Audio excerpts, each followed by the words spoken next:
Bonjour et bienvenue à tous. Donc, Uxenia, donc responsable commercial Inno Télécom. Nous sommes ravis de vous accueillir pour échanger sur le cas métier pour lequel nous avons accompagné donc Stanley Security France, dont l'objectif était d'optimiser l'expérience client sur le canal voix. Pour cette présentation, donc Olivier Couder, donc responsable du support technique chez Stanley Security France, et Jérôme Guiez, donc responsable avant-vente et projet chez Inno Télécom. Olivier, je vous laisse vous présenter. Oui, bonjour à toutes et à tous. Très heureux d'abord de partager cette expérience avec vous. Donc, je suis cadre, donc je représente Stanley Sécurité, cadre dans l'entreprise depuis un peu plus de 25 ans, dans le groupe Stanley Black Decker. Mes équipes sont composées d'une cinquantaine de techniciens sédentaires sur 3 localisations géographiques différentes, Lyon, Aix-en-Provence, Ivry-sur-Seine. Nos missions quotidiennes consistent essentiellement à assister nos clients, externes, internes, dans l'utilisation de leurs produits de sécurité électronique. Donc on parle d'alarme, vidéosurveillance, contrôle d'accès, détection incendie, etc. De ce fait, on travaille essentiellement à partir de contacts entrants, appels et emails. Et pour vous donner un ordre d'idée, on est à peu près sur 250 000 contacts par an qui transitent par mes services. Merci Olivier. Jérôme, je te propose de nous présenter en quelques mots donc Inno Télécom et son offre et Hmm. ses services. Avec plaisir, enchanté d'être là avec vous. Donc, je suis Jérôme Guez. Donc, moi, j'ai 10 ans d'expérience dans l'IT en tant que chef de projet sur les activités industrielles, commerciales. Et je me suis spécialisé ensuite dans le domaine de la relation client avec des expériences diverses dans des secteurs d'activité tels que l'industrie dans un groupe du CAC 40, les assurances, mutuelles, le voyage et finalement le e-commerce. Fort de ces expériences, cette vision d'un point de vue client et partenaire Inno depuis quelques années sur certains comptes, j'ai rejoint l'aventure il y a maintenant 3 ans pour prendre la responsabilité des pôles conseil, avant-vente et chefferie de projet. Donc aujourd'hui, Inno est en activité depuis 25 ans et propose ses services en tant qu'opérateur de collecte et société de conseil en télécom et relations clients. Ces activités qui ont structuré l'ADN d'Inno nous ont amené à développer depuis 10 ans maintenant une solution nommée Inno CX dans la perspective de répondre aux enjeux d'amélioration de l'expérience client. L'idée de fond, finalement, est de capitaliser sur notre connaissance du monde de la relation client pour développer une solution à même de répondre aux enjeux qu'on peut constater lors de toutes ces années de conseil. La solution InnoCX s'inscrit toujours dans cette démarche de conseil et d'accompagnement, parce que c'est vraiment l'ADN de l'entreprise d'accompagner et le support finalement de ce qu'on apporte en termes de conseil et relations clients. Donc la solution gère bien sûr tous les canaux legacy tels que la voix, le mail, le chat, et c'est le sujet de notre webinaire, la digitalisation de ces canaux historiques. La digitalisation, tout simplement pour répondre aux nouveaux usages qui ont été fortement poussés ces dernières années par les digital natives qui nous rejoignent et dont les attentes se sont généralisées finalement à l'ensemble de la population par les changements de mode de vie, les changements d'approche fournisseurs, et puis se sont accélérés par les situations que nous connaissons dernièrement de distanciation. Euh, le projet Stanley est finalement une résultante de cette tendance digitale et qui permet de faciliter la vie du client, dans le cas présent, faciliter la vie des salariés et des partenaires Stanley. Merci Jérôme. Donc avant de rentrer avec Olivier donc dans le détail du cas Stanley donc sur la digitalisation des appels, quelques mots de contexte. Donc Inno et Stanley on travaille ensemble depuis plus de 5 ans et aujourd'hui donc et depuis ces 5 années donc Stanley Security utilise la solution donc InnoCX à la fois pour son service client, service recouvrement et la hotline. Et on a accompagné donc Stanley tout au long de ces années avec la mise en place d'un certain nombre de solutions qui ont permis la mise en place du télétravail, le développement de nouvelles fonctionnalités telles que la validation automatique de devis pour avoir un meilleur taux de retour et une plus grande vitesse dans la validation des devis et la prise en charge par les techniciens de Stanley. En termes d'environnement, donc on s'appuie sur une interconnexion avec le CRM Stanley, ce qui nous permet à chaque appel, bien sûr, de entrer d'interaction, d'identifier l'appelant, de faire une levée de fiches automatique, et ce qui permet de gagner du temps et de personnaliser l'accueil client au niveau des équipes Stanley. Alors, concernant le projet de digitalisation, Olivier, est-ce que vous pouvez nous expliquer très, très concrètement le contexte et les problématiques que vous aviez rencontrées avant qu'on travaille sur ce projet? Oui, bien sûr. Alors, sur le projet, donc comme vous l'avez compris, je gère des équipes en gestion de contacts entrants, des clients internes, externes. Sur les clients internes, on a une équipe de techniciens terrain qui intervient donc pour nous auprès de nos clients en dépannage ou en installation. Ce projet couvrait donc sur leur activité spécifiquement et notamment la gestion de leurs propres appels entrants. Nos propres techniciens donc qui sont en intervention sur ces sites ont parfois besoin d'assistance, d'expertise technique, de produits que l'on commercialise sur toutes les technologies. On a à peu près 2000 références actives actuellement commercialisées. Le projet, c'était effectivement de pouvoir, dans un premier temps, moderniser notre ancien serveur vocal. On avait un serveur vocal qui est sous architecture Avaya et Inno, comme l'a présenté Hugues, était déjà notre partenaire, notamment au niveau de mes services, avec leur solution donc InnoCX qu'on utilise depuis plusieurs années. Donc on s'est naturellement tourné vers eux pour répondre à notre cahier des charges. Et notre cahier des charges était structuré surtout autour de 3 axes principaux. On souhaitait avoir, premier axe, une solution assez souple, adaptative et innovante, parce que ce que l'on souhaitait, c'était effectivement aller bien au-delà du simple serveur vocal qu'on utilisait historiquement.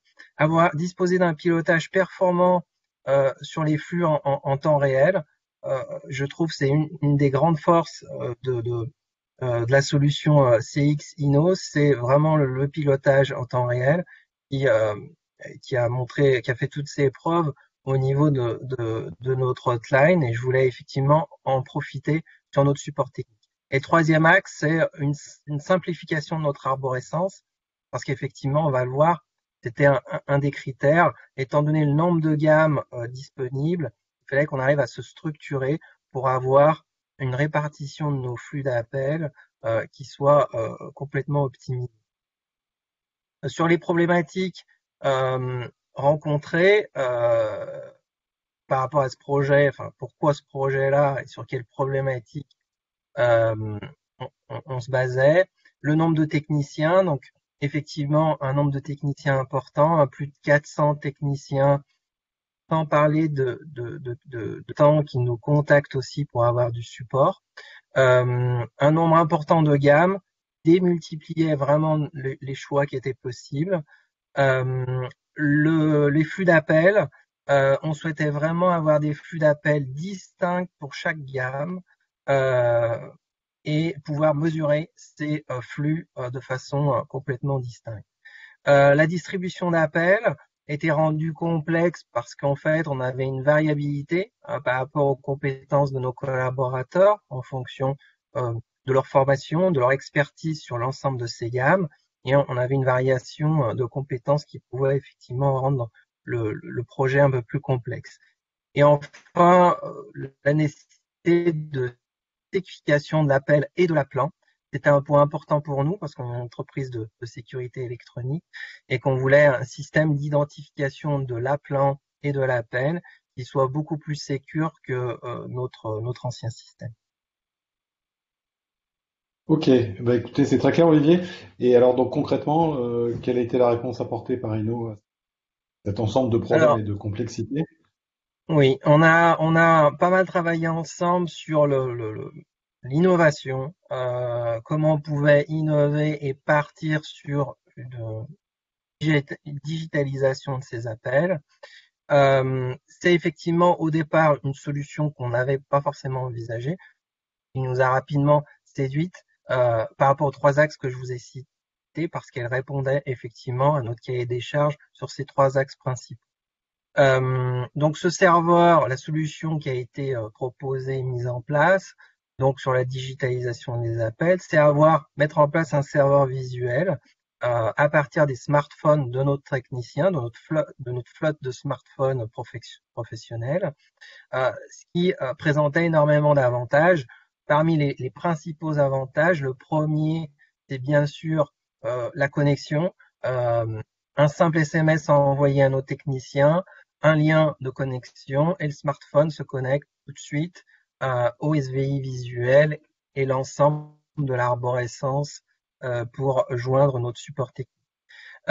L'arborescence elle-même, donc qui fonctionne un petit peu comme un système de chat où le technicien lui pose une question, il répond à cette question et il est aiguillé comme ça dans l'arborescence pas à pas. C'est quelque chose qui est apprécié et qui est efficace, qui nous a autorisé aussi d'avoir beaucoup plus de choix de familles matérielles parmi ces références-là, donc énormément de gammes différentes. Et finalement, la limitation qu'on avait avec des choix vocaux, puisqu'on ne pouvait pas faire écouter à nos techniciens quantité de messages de choix vocaux, on n'avait plus cette limitation avec une arborescence visuelle. La sécurité, tout de suite sur la solution qu'on nous a proposée, on est parti sur une double reconnaissance, donc de l'appel et de l'appelant, avec un système de base de données qui permet d'identifier et d'autoriser un appelant et du coup de l'identifier ensuite sur la remontée de fiches. On a mis aussi un système en place à notre demande. Inno nous a mis en place un système qui empêche de court-circuiter l'enchaînement de l'arborescence du serveur. Et pour faire simple, c'est effectivement un système qui empêche le technicien de ne pas passer par les différentes étapes d'identification de sa demande, de son besoin. On ne souhaitait pas qu'il puisse, par exemple, conserver un point d'entrée et qu'il utilise par défaut un seul point d'entrée. On souhaite systématiquement, c'est un besoin d'entreprise, que tout l'enchaînement de l'arborescence au niveau du serveur, qu'il le respecte de façon complète. Et le dernier point, en lien, mais là aussi quelque chose qu'on a testé à notre niveau, qu'on n'avait jamais appliqué, c'est un système de callback pour nos techniciens en intervention, pour pas qu'ils perdent de temps dans leur propre intervention technique chez nos clients. Ok, merci Olivier. Et est-ce que, de votre point de vue, vous avez rencontré des d'ordre? Dans la mise en œuvre, sur les difficultés rencontrées, alors on a choisi, sur le mode projet, on a choisi quelque chose d'assez rapide et d'assez agile. C'est-à-dire qu'on a pu trouver avec vous la solution pour finalement passer en production cette solution assez rapidement. On va dire que en totalité, en moins de 2 mois, on était sur une solution qui était en production. Et ensuite, on vous a demandé, vous avez fait preuve d'agilité de ce côté-là, c'est de pouvoir rapidement réagir sur nos demandes d'ajustement et d'extension de fonctionnement. Là-dessus, on a une phase de stabilisation qui a duré environ 3 semaines, où là, en fait, on testait vraiment en réel, puisque là, on est sur des clients internes qui sont nos propres techniciens, on testait vraiment en réel la solution et on procédait aux ajustements en fonction du retour de nos équipes pour avoir quelque chose qui soit rapidement en production et qui soit ensuite ajusté sur le fonctionnement, l'utilisation réelle de nos collaborateurs. La difficulté principale sur le projet, elle était plutôt en interne chez nous, sur la conduite du changement. Je vous cache pas que sur la conduite du changement, on est pour moi sur un facteur clé de réussite au niveau du projet. Il a fallu beaucoup communiquer en amont pour accompagner les utilisateurs parce que on est sur une solution qui n'était pas connue dans l'entreprise et que c'est un changement quand même assez radical par rapport à ce qu'ils connaissaient auparavant.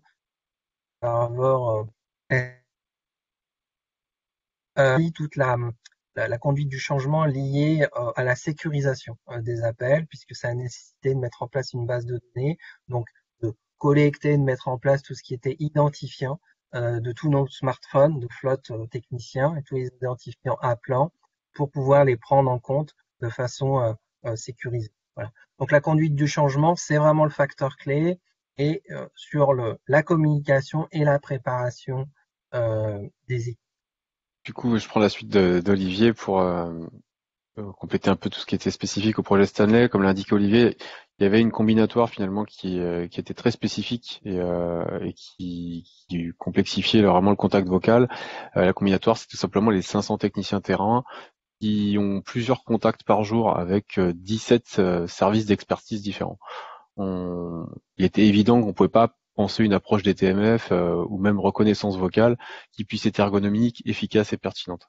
D'autant que les technologies des TMF et reconnaissance vocale ont souvent une connotation assez négative, surtout quand on doit y faire face plusieurs fois par jour et qu'on a besoin de réactivité. Dans la combinatoire, en plus de ça, il fallait prendre en compte la diversité des profils adressés. Donc, comme l'a dit Olivier, des personnes qui n'avaient pas forcément l'habitude de ce type d'usage et à qui il fallait proposer à travers ces nouvelles technologies quelque chose de simple à appréhender pour l'utilisateur. C'est là l'intérêt de la digitalisation, c'est qu'on permet de proposer finalement une expérience approfondie, mais assez unique. C'est-à-dire que dans chaque cas, par rapport à toutes ces combinatoires, on va proposer à chaque personne tout de suite le choix, tout simplement par des cheminements, le choix naturel qui va le porter à appréhender l'appel exact dont il a besoin. La proposition d'un choix visuel donc adaptatif, c'est vraiment à même d'apporter une expérience unique et personnelle et qui propose avant même la mise en relation une contextualisation pour le demandeur.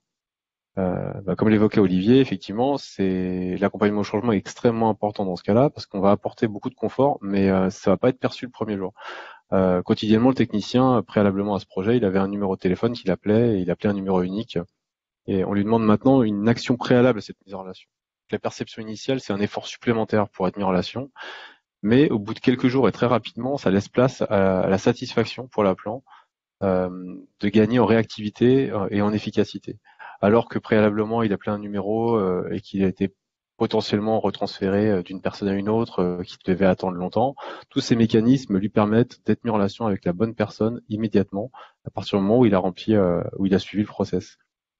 Et pour aller plus loin, puisqu'on a constaté que il restait quand même un point de contrition qui était l'attente prolongée, on a ajouté à cette digitalisation le phénomène de rappel automatique des techniciens qui n'avaient pas pu joindre l'expertise nécessaire. Donc c'est vraiment cette adaptation, comme l'a dit Olivier, on l'a fait vraiment en mode agile et je dirais même en agilité adaptative, c'est-à-dire que au fur et à mesure des remontées, on a pu ajuster le fonctionnement, sécuriser, comme l'a dit Olivier, fiabiliser, faciliter. Et on est encore aujourd'hui sur la phase finalement de facilité pour l'appelant. Aujourd'hui, je pense qu'on peut témoigner des avantages et des améliorations que chacun peut constater de par certains indicateurs fournis par InnoSix et puis également finalement les remontées terrain dont dispose Olivier. Et sur les indicateurs qu'utilise Olivier et qu'on a pu lui mettre à disposition, je lui repasse la parole pour vous exposer les résultats quantitatifs et qualitatifs.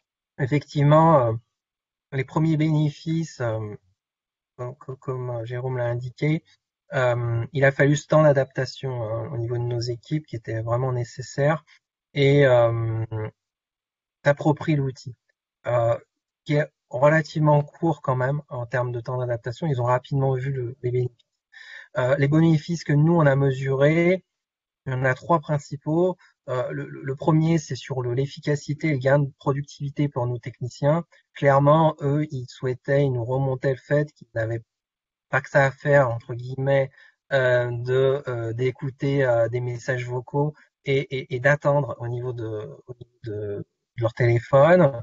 Et le fait d'avoir ce SV visuel directement sur leur smartphone, premièrement, ça les rassure et ils s'approprient réellement l'arborescence et la structure de l'outil parce que pour eux, c'est quelque chose qui devient tangible et qui devient très concret. Deuxième point, c'est la fiabilité et c'est là-dessus qu'on attendait cette solution, la fiabilité de la ventilation des flux d'appels.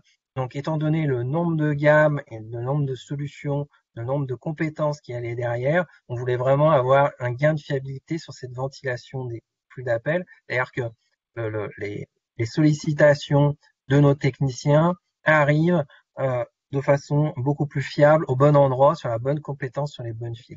Là, on a un gain d'environ 25% de fiabilité, où en fait, des appels qui arrivaient auparavant sur des fils par défaut arrivent maintenant sur des compétences claires, précises, et du coup, le technicien peut avoir un support beaucoup plus efficace.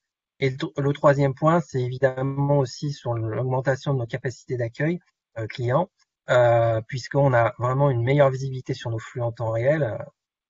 On utilise CXINO et une meilleure répartition de nos collaborateurs.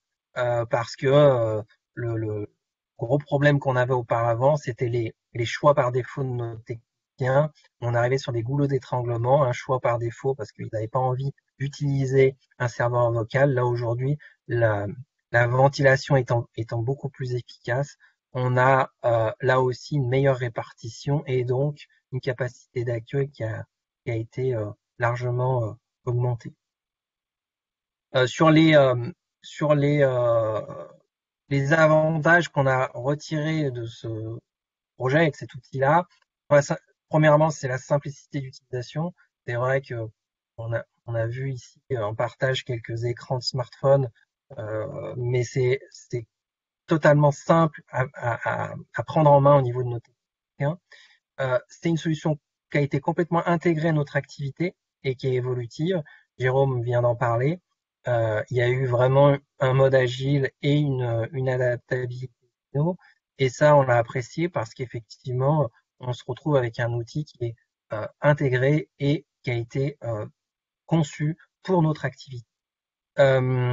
On apprécie aussi notre autonomie sur la base des connexions administrateurs qu'on peut avoir, notamment pour mettre à jour nos bases de données et tout ce qui concerne la sécurisation des appels, l'enregistrement, l'enrôlement des numéros de smartphone des techniciens. Donc ça, on est autonome, on a un accès administrateur. La présentation aussi des informations qui remontent.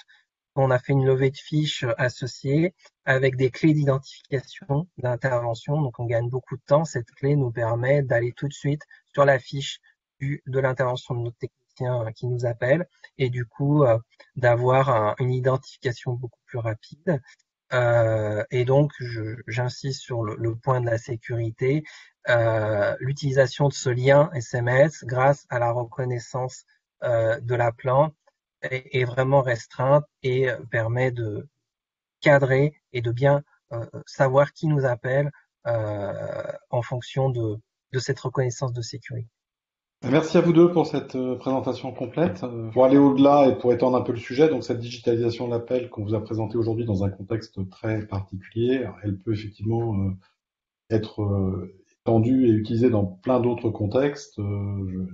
Les deux, et puis je laisse Jérôme prolonger s'il souhaite avec d'autres idées d'usage. Très clairement, dans des périodes de pic d'appel, comme on peut en connaître à certains moments, ou sur des activités saisonnières, on peut faire du détournement d'appel et par un lien qu'on enverrait par SMS, proposer un autre canal d'interaction à un client. Donc ça peut être l'envoi d'un chat, qualifié ou pas qualifié, donc en reprenant un peu l'usage qui a été mis en œuvre cette année. Ça peut être des préqualifications de rappel, puisque comme vous l'avez vu, on a un formulaire sur lequel on va pouvoir demander à la personne de renseigner des infos, et donc pourquoi pas une demande de rappel avec l'intérêt pour le collaborateur qui va rappeler de déjà savoir dans quelle question dans quel contexte se situe cette demande de rappel, quel est son degré d'urgence, etc. Jérôme, je te laisse prolonger. Oui, comme le disait Luc, de toute façon, la digitalisation, c'est quelque chose qui aujourd'hui fait partie de notre quotidien. On passe d'un canal à l'autre sans arrêt. Quand on passe commande, on va recevoir la confirmation, le suivi de commande, que ça puisse paraître SMS, chat ou bien même par des nouveaux usages type Messenger, WhatsApp, et puis d'autres usages type CSAT ou NPS qu'on va recevoir aussi sur des canaux différents du canal initialement abordé. Ces derniers temps, on a pu aussi beaucoup utiliser, comme l'a dit Hugues, la digitalisation pour gérer des pics d'appels. La digitalisation permet de transformer finalement un flux chaud qu'on ne pourrait pas prendre en charge en un flux froid qui sera préqualifié. Donc sur une attente prolongée, proposer finalement un rappel contextualisé à une heure définie par l'appelant. Donc finalement, plutôt que d'avoir un irritant sur l'entrant, on va essayer de le transformer en quelque chose de qualitatif sur du sortant et sur le canal souhaité par le client. On va avoir également, nous, des cas qui se présentent assez régulièrement, qui est la digitalisation du recouvrement. On peut constater qu'en cumulant finalement de la digitalisation sur du SMS, du VMS, on va pouvoir gagner jusqu'à 30% sur des campagnes de recouvrement et donc avoir un gain substantiel de productivité sur les équipes en charge de cet aspect. Après, on a des cas que l'on découvre finalement au fur et à mesure de nos missions de conseil. Hein. On va avoir un cas, par exemple, de requalification de base client. Et donc, c'est un cas où on va avoir une base client à requalifier, vérifier si les personnes sont toujours actives. Et puis, finalement, pour gagner un peu en ROI sur ce type de campagne, ben, on va pouvoir aller au-delà de la vérification de la donnée pour poser des questions sur les attentes clients sur des produits, sur les projets, si c'est sur des projets futurs, et à ce moment-là, insérer les retours à la fois pour valoriser sa base CRM et des campagnes qui puissent être marketing, SMS, mail. Donc, la digitalisation est vraiment partie prenante de la version 3 d'InnoCX aujourd'hui. Et l'année 2021, pour nous, c'est une année clé puisqu'on développe la prochaine version, la version 4, qui va d'autant plus intégrer cette partie digitalisation en publiant totalement toutes les fonctionnalités de la plateforme en API, Web Service, Webhook, pour être en capacité de se fondre totalement dans des environnements IT et proposer également l'adjonction de nouveaux canaux tels que le RCS, WhatsApp, Messenger, WeChat et bien d'autres. C'est vraiment pour nous la tendance sur laquelle on pousse parce qu'on a énormément de demandes sur ce cas et finalement aussi, comme je vous le disais, dans les missions de conseil, on détecte de plus en plus de cas pour lesquels ça devient pertinent. D'ailleurs, je crois que Olivier a déjà des sujets en réflexion sur ce point. Oui, c'est vrai que nous, aujourd'hui, nos clients, et là je vous parle de clients internes, externes, aussi nos clients externes, ils réclament de plus en plus, c'est de la simplicité et la sérénité dans les relations qu'ils peuvent avoir avec notre entreprise. Justement, 2021 pour Stanley Sécurité est placé sous le signe de la digitalisation, sous tous les aspects. On a entrepris énormément de travail, d'investissement pour digitaliser nos relations avec les clients, nos produits, nos connexions avec nos clients. On a engagé aussi cette année une analyse complète de l'expérience client chez Stanley, c'est-à-dire le parcours intégral d'un client et tous les points d'amélioration et tous les points stratégiques de contact avec nos clients. Donc, au travers de ce projet, clairement, ça nous ouvre une fenêtre sur des nouvelles perspectives technologiques qu'on peut vraiment transposer à notre serveur vocal actuel pour nos clients externes. Et on pense notamment aussi sur la solution qui vient d'être mise en place pour notre support technicien, peut-être à pouvoir aller plus loin, c'est-à-dire par exemple, pourquoi pas que nos techniciens puissent nous adresser avec des médias une photo de leur installation, un clip vidéo avec ce qu'ils peuvent constater sur site, ce qui est affiché sur un clavier, sur un écran, puisqu'on est sur du support hotline technique. Donc tout apport média de type photo, vidéo nous permet de mieux avancer sur nos diagnostics. Et pourquoi pas aller sur ce terrain-là aussi avec nos clients externes, qu'ils seraient demandeurs qu'on puisse avoir une vision un peu plus précise de ce qu'ils font. Ils sont aussi, c'est des clients externes qui ne sont pas nécessairement experts dans leur système de sécurité. Et le fait de nous adresser comme ça via ces médias un état de leur situation, de leur installation, des messages qui peuvent être affichés sur leur système de sécurité, eh bien, je pense que ça participera à encore aller plus loin dans la relation avec ces clients. Alors, je vais me permettre, messieurs, de vous soumettre deux questions qui nous sont parvenues là pendant la Hmm. présentation. Vous allez y Je vais prendre répondre. c'est la question Première, d'Aude donc, qui demande, s'il s'agit il s'agit là d'utilisateurs professionnels et internes. Si l'on passe en B2C, quels sont les prérequis pour les clients? Eh bien, tout simplement un smartphone qui peut recevoir un SMS et accéder à Internet. C'est-à-dire qu'on n'utilise pas volontairement d'app. On utilise que du développement HTML5 pour que ce soit vraiment portable sur tout périphérique. Et ça pourrait également fonctionner sur un PC, sur une tablette, sur un téléphone. Il suffit d'avoir recevoir le lien par email ou de le recevoir par SMS. ok, merci Euh, Jérôme. Alors, seconde question, peut-être plus Olivier.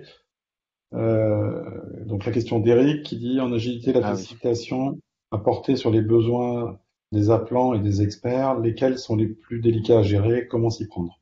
Alors, clairement, c'est sur les appelants qui est le plus délicat à gérer. Par rapport à cette conduite-là du changement et cette digitalisation, cette relation du contact avec mes services, voilà, c'est un virage à prendre. Comment s'y prendre pour gérer cette facilitation-là? C'est vraiment la communication, l'accompagnement. On a créé des supports qui nous permettent de faire le parallèle entre avant, après, les gains, les bénéfices, les changements. Mais c'est vraiment passé par la communication et par la préparation des équipes. Merci Olivier.